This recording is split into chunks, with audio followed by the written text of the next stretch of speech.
Yo, yo, yo, people of the night, it is your host BD, and welcome to the Twilight Hours at the Horror Tavern. Make sure to grab a seat, take a drink of that absinthe, and make sure you grab a courtesy DMT blunt put over there on the countertop, and let yourself enter the fifth dimension, one that is outside of your normal senses of sight, smell, taste, everything, hearing. You're now going into a realm of strictly imagination. Let your mind drift away and go back to a different era of TV, a show that has stood across time as a timeless classic and made by a personal hero of mine, a great writer and producer. And we're going to be talking about, of course, the OG Twilight Zone TV show, and a pretty famous episode at that. So, of course, the OG Twilight Zone, this is an anthology series back in the day that was on TV. It deals with existential horror, weird ideas, dystopic futures, and it's all written by the brilliant mind of Rod Serling. Rod Serling, writer, producer, he's a legendary guy, a personal hero of mine. I love the work that he put in. I love what he stood for. He was kind of like known as a wild man of the industry. He spoke up for a lot of different issues going on in Hollywood and different industries. He was a really brave, smart, cool guy. Really charming, really cool. I love Rod Serling. R.I.P. to him. I think he passed away in his 50s. I believe maybe 58, but sometime in his 50s. Gone way too soon. So rest in peace to, of course, the great Rod Serling, because he left behind this gift. The Twilight Zone, an amazing anthology TV show. It has a lot of deeper thinking type of horror, cool concepts. And although I'm not the type of guy who very much stands up for all the highbrow horror and, oh, it's higher level, oh, that means it has to be good, Twilight Zone is actually quite good. It is actually quite well written. It was quite revolutionary for the time. It's timeless in a lot of its stories. It's got some great acting, great characters in it, great ideas, and it really does hold up over time. And maybe I'm a little bit biased because I love black and white TV. I love black and white movies and stuff like that. But I do think that this show definitely has quality, and I'm sure plenty of you can agree with me if you've seen it in recent times or you're a fan of it as a kid and maybe you revisited. So without further ado, let's talk about a famous episode, and that is, I think, an episode from season 1, could be wrong, but I think it's from season 1, which is The Hitch-Hiker. Now, The Hitch-Hiker is a famous episode. Why? Because I wanted to get back into Twilight Zone. I watched it as a kid. I liked the show. I liked the feel of it. I think I saw some of it on a Wisconsin trip. My mom and I went to basically Wisconsin to stay in this kind of log cabin, kind of summer camp type of area. Really cool experience, good detox. Back when I was like in middle school or something, and there wasn't really much good internet, really not much cable or stuff. There's just a small TV that had black and white movies and shows playing, like some mystery stuff in there, and Twilight Zone was also played on there. So I thought that was a really cool experience. I love the Twilight Zone. Again, I love Rod Serling. If I'm a little bit off this video, apologies, I am a little bit under the weather, and I just ate a whole bunch of food, so I got a huge brick in my stomach. So if I start stuttering or doing anything, just know I'm pulling through for the fifth realm of imagination, the Twilight Zone. And this episode was said to be, by a lot of people, one of the scariest Twilight Zone episodes. So when I was looking up what are some of the scariest Twilight Zone episodes or fan favorites, The Hitch-Hiker was on there. And then I came to find out, thanks to my friend Horror FFA, go check out his channel, he happened to tell me that this episode may have been mildly ripped off, or I would more so say inspired, to create the Hitch-Hiker segment, the same name, the Hitch-Hiker segment from Creepshow 2, a fun movie, a fun horror anthology movie. I love the Creepshow franchise. This episode from the Twilight Zone inspired that one most likely. So I was really excited to watch this one. And after seeing it, this is the first time that me and IMDb have the same ranking. They gave it an 8.2 out of 10 out of a collective. I give this one an 8 out of 10. This is a good episode. It's a great package of a story. And even though it's not my favorite thing, even though it's not my favorite Twilight Zone episode, even though it's not my favorite thing I've watched, this is truly a timeless classic because the story has everything in there. It has good characters. It has a good sense of existential dread and horror, anxiety, emotions like that. The main lead actress is great, amazing, does a good job. The Hitch-Hiker himself is quite good. quite well done in terms of the character, the symbolic representation of it. And there's some pretty scary, creepy scenes in this episode, and pretty intense. And on top of that, it ends off with a bittersweet ending that really does wrap it up quite nicely. So again, everything in this episode works. It's a good package, and I think that it really does stand the test of time. So even though it's not my favorite thing I've watched, I wouldn't even say it's a necessarily great thing to me. It's still good, quite good, and it is definitely timeless. So let's talk about The Hitchhiker. I'm going to talk a little bit about the plot and give some more details as to my thoughts and some things that I enjoyed. So the episode opens up with this very beautiful main lead actress who's played by Inger Stevens. She is drop dead gorgeous, y'all. Inger Stevens in black and white is absolutely stunning, an angel, beautiful.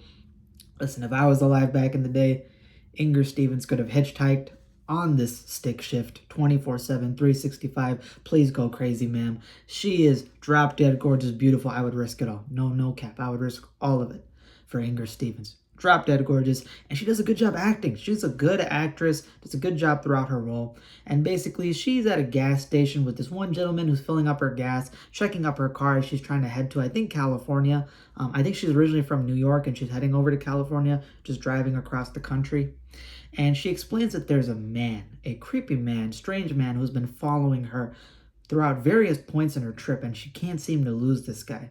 And of course, the gas station guy who's kind of helping her out is a little bit concerned at first, but he thinks, you know what, you'll be all right. No one's around here. I don't see anybody.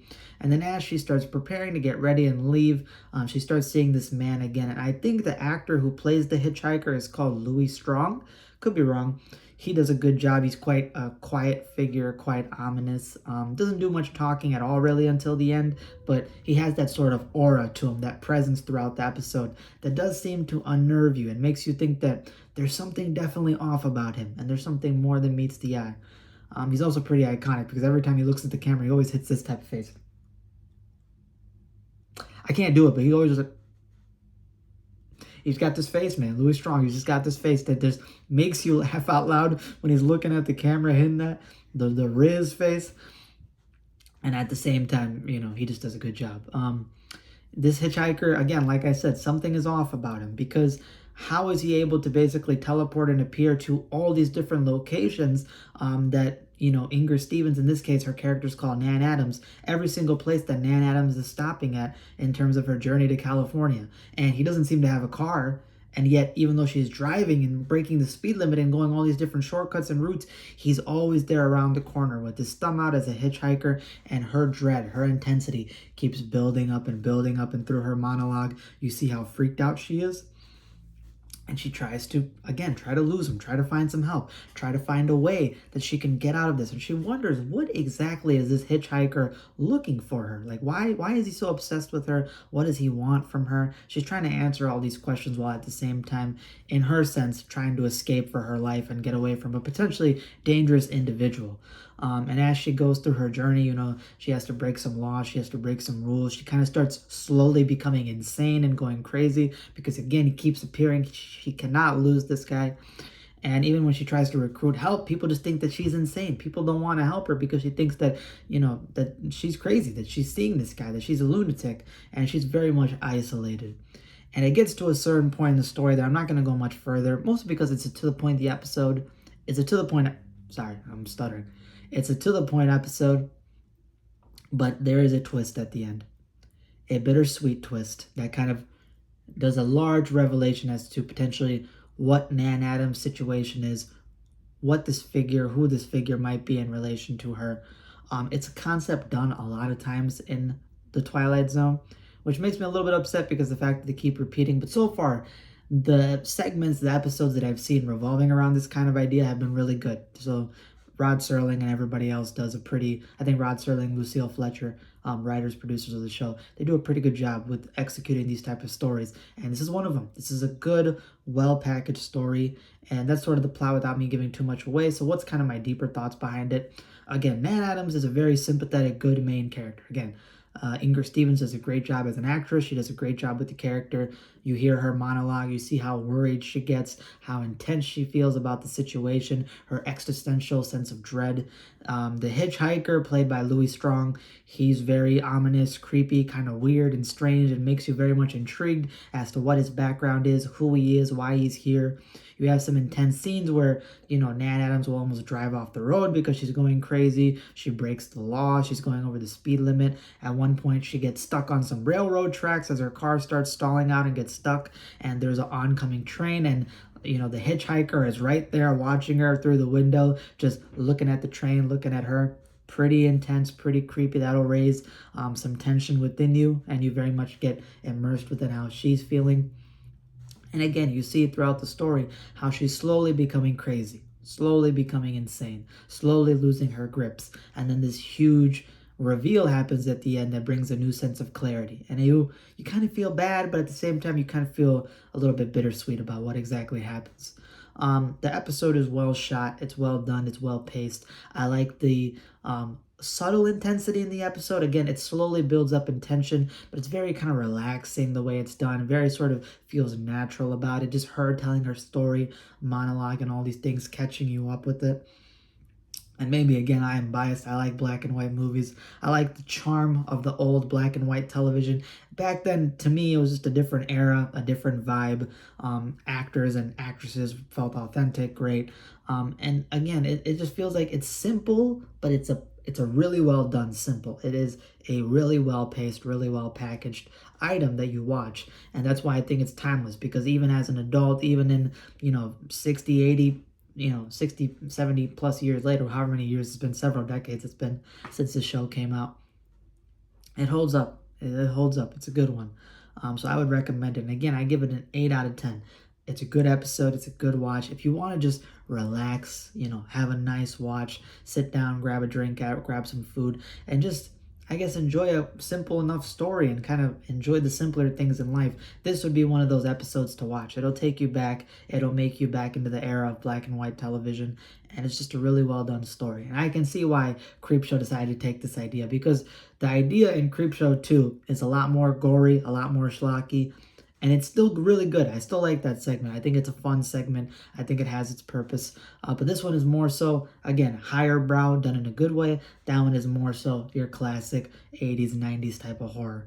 So they both have their places. I wouldn't compare one to the other in this case, but specifically in regards to the Twilight Zone, for the Twilight Hours at the Horror Tavern, this is getting a specialty toast. I suggest you go watch this. This is a good episode, y'all. That's all I have for today. Hope you guys enjoyed. If you enjoyed this video, please consider hitting that subscribe button and hitting that like button. We're almost at 300 subscribers. Helps out with the algorithm. It's a free way to support me. Lets me know you guys are engaged with the content. Gets my videos out there to all of you guys so you can enjoy them and have someone to discuss with. If you've seen this episode